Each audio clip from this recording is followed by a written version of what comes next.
Deus now looks like a snake looking at its prey, eyes filled with murderous intent. Do you know who I am to dare to do that? Get ready, I will peel your face off. The dragon mother's eyes flashed with light, not daring to believe that the arrogant person in front of her dared to say such a thing. She asked, "How dare you?" Deus raised a finger, silencing her. "You don't want to apologize for disappointing me." The dragon mother's mind was a whirlwind of questions. Enraged, she shouted, "What in the world are you talking about?" Deus searched for the right words, and she listened curiously. He put his hands in his pockets, calmly explaining, "I didn't come to Earth to cause trouble. I just wanted some peace, to visit that village and befriend the hero, but your brat came, breathing fire and destroying everything. What was I supposed to do? It was self-defense, and when your brat caused havoc, you didn't even show up, and now you lure us here to seek revenge. How's that?" Faced with Deus's questioning, the terrible dragon mother didn't know what to say. He calmly continued saying, "You tricked us by impersonating the witches and robbers, and then suddenly he told me I was the dragon god. Please apologize. First you thought I would kneel down and say, oh my god, please forgive us this time.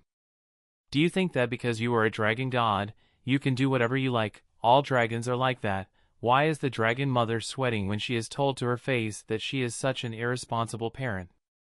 Alex also punched him again. He was right. It's really arrogant of you to think you're always right because you have power. Deus didn't expect Alex to speak up. He thought you were scared. The defendant continued to be silenced. When people fight back, you call them wrong. What kind of logic is that? Moreover, the dragons forgot the peace treaty with humans and violated it first. It's time for you to ask for forgiveness. Alex stared intently at the dragon mother. He turned to her. "So, dragon god, are you going to apologize to the people of Zeker village for your child's wrongdoing? What the heck? This seems to be beyond the script in your head."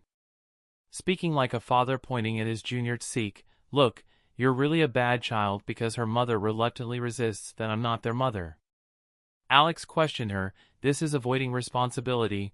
Why don't you want to take responsibility and keep blaming us? Looks like I got the script wrong, right?" The dragon mother couldn't take it anymore. She roared, "Do you have any decency? Just because children are bad doesn't mean their parents are also bad. Don't you know that?" Deus retorted, "Look, those parents who don't know their children, don't care about them, but when their children cause trouble, they say, 'My grandchild is very well behaved at home.' Because of people like that, other parents get scolded." Alex continued, "This isn't something that can be overlooked. As the representative of the dragons, dragon god, you must apologize for violating the peace treaty. Because of one bad dragon, you must take responsibility and resign, right?" Deus and Alex's back-and-forth argument was relentless.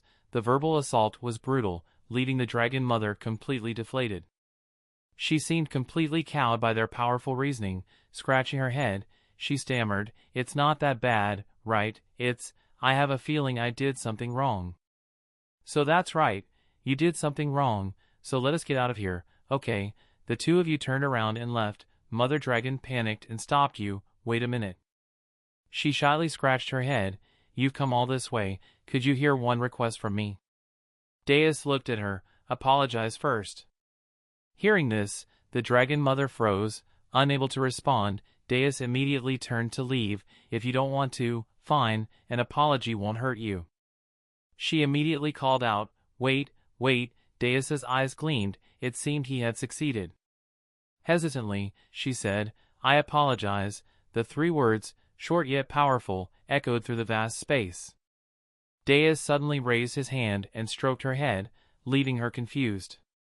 He played the role of an elder praising a junior. "Well, I'm not too fond of this, but since you apologized, I'll accept it." His hand remained on the dragon mother's head, stroking it.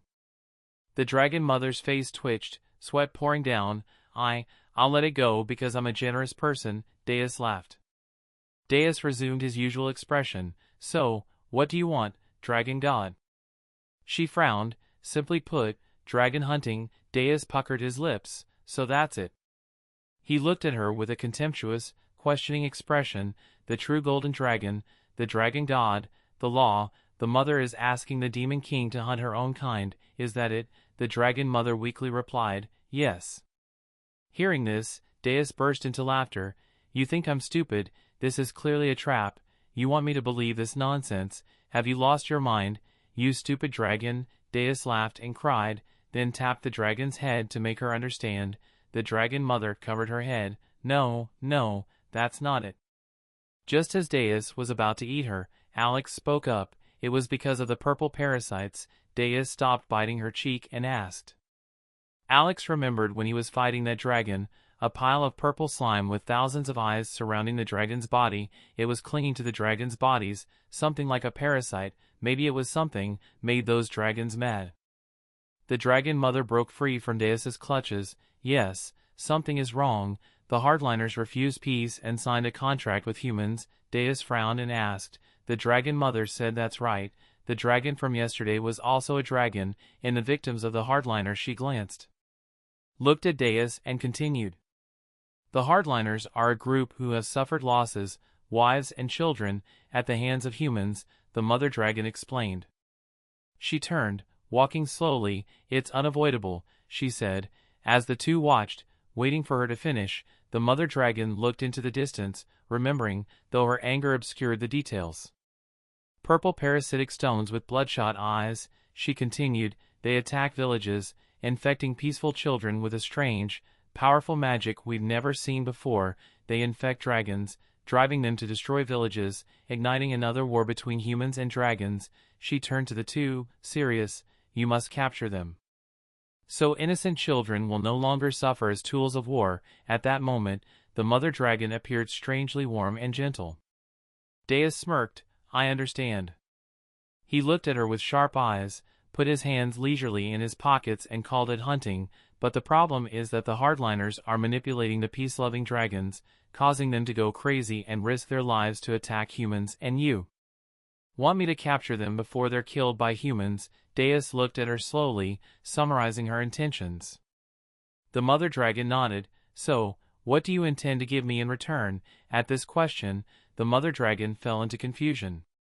A gleam appeared in Deus's crimson eyes, signaling his readiness for a transaction. My services aren't free, you know. She frowned. Deus, what do you want? He held up 5 fingers, 5 dragon scales, that's the fee. Since ancient times, weapons have been crafted from dragons. Each capture earns me 5 scales, fair enough. And any weapons and armor over 1,000 gold, refined by dragon breath. The mother dragon fell silent, pondering. After hearing the price, she broke into a sweat. What, you're a swindler, aren't you? Deus snapped his fingers again and said to think whatever he wanted. Instantly, a contract appeared. Deus would undertake the task, and the golden dragon would pay. The task, capture and punish dragons that disturb human cities and castles, delivering them to the golden dragon. The price, 5 dragon scales and weapons worth 100 gold per dragon captured. Payment the morning after completion. Violation resulted in slavery to Deus, a shocking contract. Deus smiled wickedly at her. You just need to read the name and the contract will be established. This is a deal with the devil. You better not take it lightly because you're betting your soul on it. The golden dragon chuckled darkly. I know. She cursed, then loudly read, Shenlong Huangjinlong, golden dragon Shenlong. Immediately, the contract turned purple and smoky, just like Zeke's pact. Deus smiled maliciously. He, the contract is signed. Let's go. I'll handle this in a few days. They turned to leave. The golden dragon called out, Devil. She begged, look where you are, please. Capture them alive, don't cause more deaths. That was her last request. Deus smiled brightly, replying solemnly, yes, ma'am. Stepping outside, Deus chuckled, he. They left the temple. Deus asked Alex, didn't go as planned. Huh, exactly, Alex replied. Deus suddenly remembered, right, he turned back, calling for the dragon god. But behind them was only a dilapidated temple, ancient carvings covered in moss. The stone door was gone. What's going on, Lord Deus? Deus yelled in frustration. She hasn't given me the golden dragon's boots. Damn it, Alex could only remain silent. Alex, sweating, reminded, we're not dragons. We can't return to the Jade realm. Deus exploded. That dragon tricked me again. He roared, one day, I'll rip your face off. His rage shook the mountain, scattering the birds. Alex yelled, "A weapon merchant," his voice echoed through the castle. Deus smiled gently, rubbing his hands together, admitting, "Indeed." Alex looked at Deus, questioning why Zeke, standing beside him, didn't understand. Alex couldn't hold back, unleashing his inner demon. He grabbed Deus's shoulders, yelling, "Why are you selling weapons again? You abandoned us all, came to the human world just to sell us weapons, a few weapons." Deus maintained his cheerful expression, ignoring Alex's shaking. Zeke hugged him helplessly, calling, "Alex, please calm down," Zeke said, trying to intervene, but Alex began his counterattack. "When humans hunt young dragons and make weapons, how does it feel, huh?" Deus pointed at Alex's face. "This is business, you brainless fool." Alex was speechless, overwhelmed. Deus proudly rubbed his nose, his eyes gleaming at the thought of the rewards. "Dragon scales, weapons the golden dragon gave me. Oh my god, how much will I earn?" "I knew it." "No, actually, I was right from the start. She said I only needed to catch dragons, and I'd get a ton of weapons. Isn't that basically free?" Deus drooled more. "Every 100 years, war breaks out.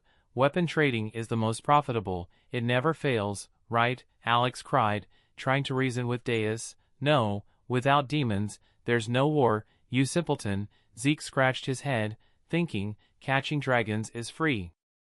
Deus turned back to Alex. "And you, fool, still don't know who I am?" Alex was dumbfounded. Deus's eyes gleamed with calculation. "Selling weapons is just funding for my real plan. I'm not going to be a merchant forever. Don't you remember, one keeps watch in the shadows, the other has all the weapons in the world." Alex was relieved. He looked at Deus excitedly. "Just as I guessed, you haven't forgotten hell."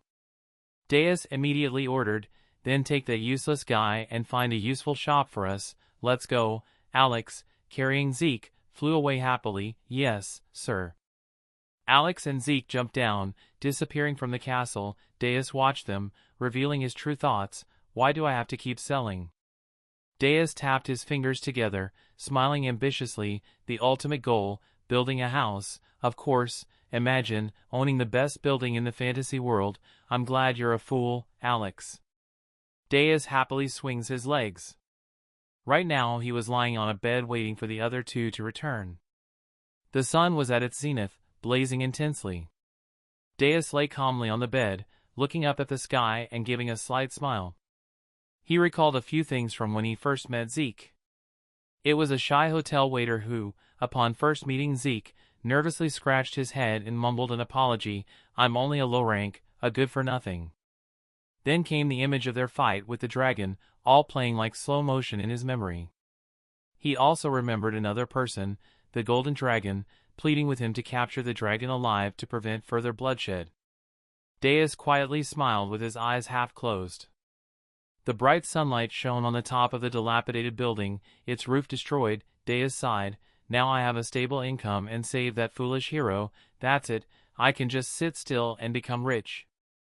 But what is this hollow feeling of blood and carnage? The image of Zeke awkwardly scratching his head from earlier reappeared, only now covered in flames. The emptiness prompted him to think, would I feel better if I killed everyone in this town? The image of Zeke in Deus' mind transformed, his eyes crossed out, still smiling but crying. A deep, gravelly voice whispered around Deus, "Kill them all." The space was filled with dark energy. Deus looked to one side, confused. The voice echoed again, "Destroy the world." The image of the demonic army from years ago appeared in Deus' mind, "Make humanity your slaves. Turn the human world into hell." Scenes of war and carnage erupted everywhere, flames illuminating the sky, demons flew through the air, devastating everything in their path, a horrific scene. "The Demon King will rule again, then you will end the cycle of resurrection and death beneath the earth, where sunlight never reaches, every 100 million years." "Hey, Deus," the voice said. Deus stared blankly ahead, his eyes gleaming. Then he closed his eyes and coldly said, "Go to sleep, and be quiet." Sunset painted the sky crimson. Alex stopped. "Here we are." They stopped before a ruined building, a weapons shop whose owner perished during the dragon's invasion. It was bought at a low price. Deus stretched and yawned. Not bad, you found it quickly. I haven't even had a chance to sleep yet." Alex, blushing and fidgeting like a girl, explained, "Once I heard about the real plan, I was so excited I couldn't sit still." It mentioned, Deus felt a pang of self-consciousness and forced a laugh. "Yes, yes, let's work hard for the real plan." Alex looked at the store in front of him and calculated that if we told Zeke to help, this place would turn into a pretty good store. Deus wondered how chains could repair houses. Right, he said he used to be a carpenter. Deus sighed with admiration. He's so young, and yet so amazing. But isn't bloodline level something passed down from generation to generation? I mean, even if pure-blooded people have children, could the child still be low-ranked? Deus turned to Alex, questioning him. He admitted, "That's true, and conversely, there are examples of low-rank heroes' children and a saint becoming the ultimate victor." Deus concluded, "So it's all random, then, yes." Suddenly Deus asked a question, "So what hope is there for the poor? Not only because the family is forced, the child should also be labeled as poor." Alex didn't know either. "That's quite vague," he said. Deus looked at him, waiting for an answer. Alex smiled. "Although it's not a skill, wealth is inherited. A family that consistently produces high-level warriors or saints will have wealth like kings. With that money, they can improve their children's hero level or bloodline level in many ways," Alex said, his eyes twinkling with meaning. Deus tilted his head and said, "In other words, even if the child is low-ranked, they can still succeed, right?" "Yes. But since Zeke himself says he's low-ranked, he must have been ranked as a hero." Deus remained silent. He asked Alex, "Do you know what I'm thinking right now?" "Of course not," Alex replied. "I'm not a mind reader." Deus transformed into a resentful demon, grabbing Alex by the neck and yelling, "Pathetic humans, using money to determine their hero levels. Why do demons always lose to such people? Why?" This moment should be called the Demon King's resentment. The unfortunate Alex could only weakly say, "I'm sorry, but it's not your fault, Deus." He released Alex, but his anger still made his body flush red. Never mind, the demon world isn't important anymore anyway." Alex could only stand silently, swallowing his tears. "Hey, where's our hero?" Alex hesitated. At a small stall in the market, Zeke was happily selling noodles. Seeing the two, he paused his meat chopping. Zeke, his face slightly dirty, smiled and greeted Deus. "Master, you're awake." Deus looked at him in confusion. "What's this? Why are you suddenly selling noodles?" Zeke shyly scratched his head. "I had some free time at night, so I wanted to try it out. The income is pretty good, actually." Deus sat down at the stall. "Then give me a bowl of noodles." Zeke replied excitedly, "Yes, master." He skillfully performed a series of movements of cooking noodles with minced onions and meat and broth, and a bowl of extremely attractive noodles appeared in the oven. "Sir." Looking at the steaming thing put into a small bowl, it made my mouth automatically gasp. "Is that noodles?" He picked up some noodles and put them in his mouth. The flavor spread down his throat as he swallowed. Deus was astonished. His face was full of happiness. "Delicious. This is unbelievably delicious." Alex, upon hearing this, couldn't help but say, "Really, let me try too." As soon as the flavor hit Alex's mouth, he exclaimed, "This is amazing, Zeke." The two people Alex and Deus met unexpectedly pointed at this guy. "Give up being a hero, you should switch to being a mason." Zeke scratched his head shyly. "I'll take it as if you two are praising me." Seeing the two enjoying the noodles, Zeke's heart was filled with joy. Deus, who was eating heartily, stopped when Zeke said, "Master, thank you so much. It's thanks to you that I can buy uniforms for my brother who is studying at the warrior school. Only the two of us didn't have uniforms. I always felt bad about it, and they pretended to be indifferent, but when you gave me the money, they were so happy." Deus, while eating noodles, wondered about Truong Hachi and Bin. He replied, "Yes, it may sound self-indulgent, but I'm sending both of them to study at a private elementary school for warriors. I'm not strong, but I'm confident that they can become real warriors, so I will put all my money into the future of the two of us." We were happily chatting when someone yelled, "What's this? There's a fly in my noodles." A man threw his bowl of noodles. "Damn it, I didn't want to eat at this crappy place, but I was hungry. Look at this." The woman beside him, dressed seductively, didn't stop him, but openly scorned them. "I told you I didn't want to eat in such a dirty place." To such a person, Zeke remained a standard waiter. I'm sorry, sir, but there are no flies around here. Before he could finish, a bowl of noodles hit Zeke in the face. He could only cover his face with his hands. Deus continued chewing. You haven't said anything. Emboldened, the man pressed on. So, you think I'm lying, you bastard? Do you know who my father is? One word from me, and this place will be shut down immediately. The woman beside him smiled, as if wanting everyone to know her influence. The man suddenly stopped yelling. He realized something. With the appearance of having a bowl of noodles falling on him, the man shouted loudly, Wait a minute, isn't this guy from the Holy Beach family? Why was the woman surprised? I mean, that family has a lot of power, right? I toss. Oh, I know. Still clinging to the Holy Bach family, he sneered, laughing loudly. Those around them whispered, The Holy Beach family, what's this? Since when did a hero become a chef? His eyes saddened. He softly corrected, It's not Bach, it's by Chi. In Korean, it means jade, but people mispronounced it as Bach. He didn't listen, acting superior. I know, that pathetic family, their father begged to work for my family, and yet this scoundrel is selling this garbage on the street. How disgusting.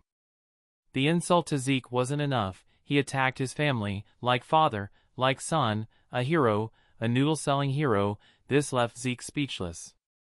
Enough is enough, he said, snapping his chopsticks with a loud clap, startling the two arrogant customers. He didn't forget to taunt them. I think I hear something buzzing around here. Zeke didn't expect Deus to intervene. Still running your mouth, you called me a fly, want me to crush you.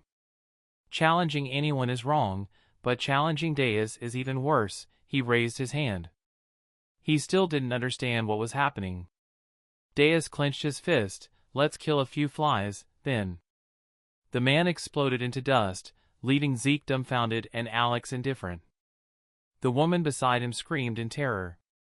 She lifted her skirt and ran, her scornful demeanor gone. Help me.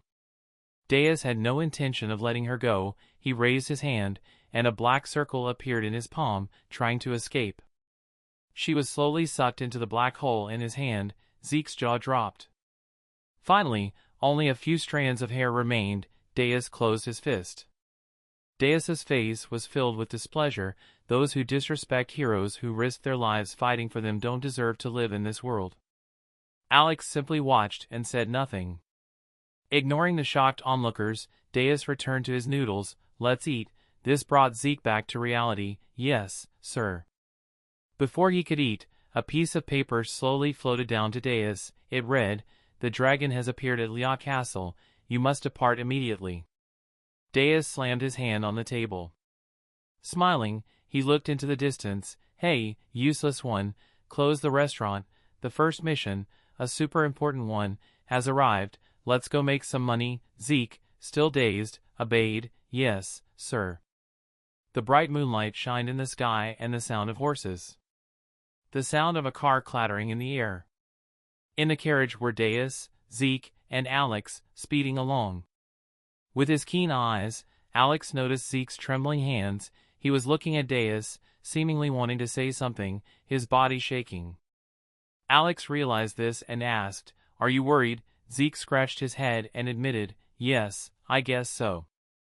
He put on a brave face. Like before, his eyes twinkled. I never thought someone like me would fight orcs or goblins, let alone dragons. Before meeting you in Sir Deus, I wouldn't have dared dream of fighting orcs, goblins, and dragons. His expression changed. He looked at Deus lying in the back of the car. He was yawning softly and spreading his arms, then turned around, still full of emotion, and said to Alex, Maybe you won't believe me if I say this, but now every time I look at you and your aunt. Smiling shyly, I felt that he always exuded confidence, like he was just a dragon and there was nothing to worry about. If I were to encounter it, I would be so scared that I wouldn't be able to move. Alex praised him. It's good to be afraid. He called to Zeke, I don't know what you're thinking, but Lord Deus has appointed you as a hero, even if you don't always feel like one. You're definitely the leader of this adventure, so be confident. This made Zeke blush. He replied hesitantly, Yes. Alex encouraged him, You're the leader, so don't talk so weakly, be strong. Zeke understood, Yes. Alex's horse ran at full speed. He urged, "We're almost at Lia Castle. Hold on tight." Zeke's voice grew louder. "Yes." The carriage turned sharply. Zeke squeezed his eyes shut. He opened them again. Before them stood a massive castle, enveloped by a gigantic white dragon. Zeke was shocked. "It's so big. The white dragon has purple things clinging to its face." Screaming in pain, Zeke leaned forward. "The castle. The dragon destroyed it. What about the people inside?" Deus, from the back, pointed to one side. Calmly, he said, "They're all gathered over there." Alex deduced, a castle that size must have several high-level heroes. They probably helped everyone escape. He nodded. "That's reassuring." Deus didn't care for him. The stage was ready, and it seemed like the audience had already arrived. When it was time to perform and prepare to go to waste, he sweated and replied yes. The people looking towards the castle cough and curse. "Damn it." The people, in thin brown coats, breathe out smoke in the cold. "Where did that dragon come from? Is this the end of the world?" Pass warm blankets to the injured. "It's so cold. I feel like I'm going to freeze to death." Some are praying, "Lord, please help us." Others are cursing. "Stop praying, will you?" The fat boy, ignoring them, continues to pray, "Please stop this storm. Lord, have you abandoned us?" The person next to him just clicks their tongue. I also added that the king seems to have left us alone and left us to die on our own. Surely the gods have not left us behind. The person next to us still clasps his hands together and prays, "My Lord." Elsewhere, on his throne, the fat king sits. Below him, members of the holy temple are casting golden magic against the cold. Yet, he complains, "It's too hot, it's like a sauna." He scratched his face, wondering how much food it took to feed such a chubby man. "Hey, where are the heroes looking for someone who keeps asking for help? Oh God, it's so hot, they need to go back to the castle." The old priest replied to the king's question, "There's a high possibility that they were killed by that dragon. I can't contact any of them." Even the king shouted like he had been touched. "Whatever that is, you should do it yourself if this continues. I'll probably die from the heat." A familiar sound rang out. "Get out of the way, Zeke." Appearing with a pot on his head and a wildly mismatched servant's outfit, he stands on a flying Alex D horse. The people cheer. "The hero's here." The king leans back in astonishment. Crimson eyes shine like car headlights. The vehicle flies over the king's head. The king stutters, "Hero." He can't believe his eyes. "Seriously, you're just a pervert in his underwear wielding a broom. They're escaping. Catch them." Zeke, on the Alex D, also flies past the king and soldiers. He strikes a cool pose, but inside, he's mortified. The inner lining rips open, letting in the cold wind. The king grumbles, "It's freezing. Hurry up with that magic." The old priest, a true salaryman, meekly kneels. Yes, the king was so angry that his head turned red and he dared to jump over people's heads, hoping you would be eaten by that dragon. The small child among the people was hugged tightly by his mother to cool down. The boy saw something. The boy pointed. "My hand is calling Mom." "Look, Mom, are you looking in the direction of my hand?" "See." The carriage sped towards the dragon and the castle. The boy asked his mother, "Who is that guy wearing only underwear and really fighting the dragon? Let me go." Those who hear this look and gasp. They can't believe their eyes. "Are you kidding me? Don't tell me that's the hero who'll defeat the dragon and save us." On the Alex D, Alex drives seriously, Zeke poses, and Deus lies down. After posing, Zeke sits down, shivering. "It's so cold, I'm already embarrassed, and now I'm freezing." Alex praises him, "You did great." He grits his teeth, looking at the frozen people around him. There were many people who couldn't escape in time. They all froze to death and they had countless expressions of pain. Zeke looked up and saw something. "Yes, we're almost there. We're just a little bit away from the dragon." Deus finally speaks. "Alex, waste, get ready. You lie comfortably in the vehicle. The distribution plan is still the same. Trash. You will stand in a place where everyone can see you. Alex, you will catch that bastard and drop him right in front of the trash." He lazily commands. Then, waste, you'll finish it off with your broom, understand? Zeke, whose nose is running from the cold, thinks, "I knew it, it's this plan." Deus, still lazy, says, "Especially you, Alex, don't be playful like last time and make me do it." Alex replies, "Rest assured, my lord. Alex opens a purple spatial rift. He showed a devilish look standing on the car and declared that last time this vile person had a bit of a hard time because he didn't pay attention to their condition, but I won't make the same mistake, Zeke.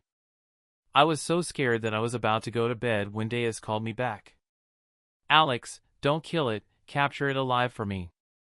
It's not like Alex just showed his dark face, so I'll just beat him to death, Alex called Zeke, who was trembling and hugging him. He takes off his hat, reminding Zeke, that dragon's huge, so things might get crazy, make sure you stay put. Zeke, too cold to speak, thinks, I know, Alex. He enters the spatial rift, goodbye, only then does Zeke's brain process the chaos. Stay still, Sir Alex. Deus calls out, stop the vehicle, waste.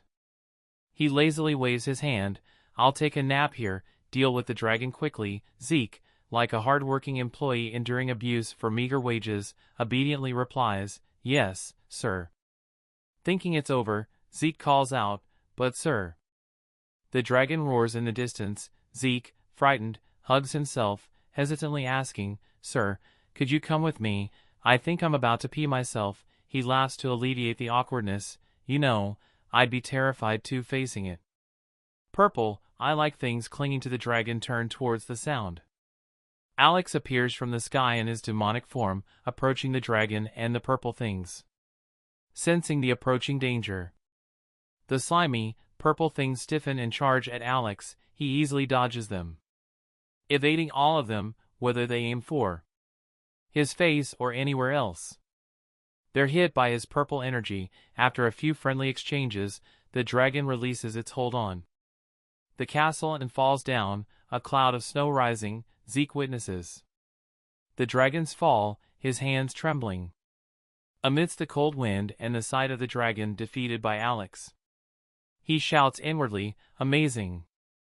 But due to the smoke, Zeke can't see anything and doesn't know if it started yet.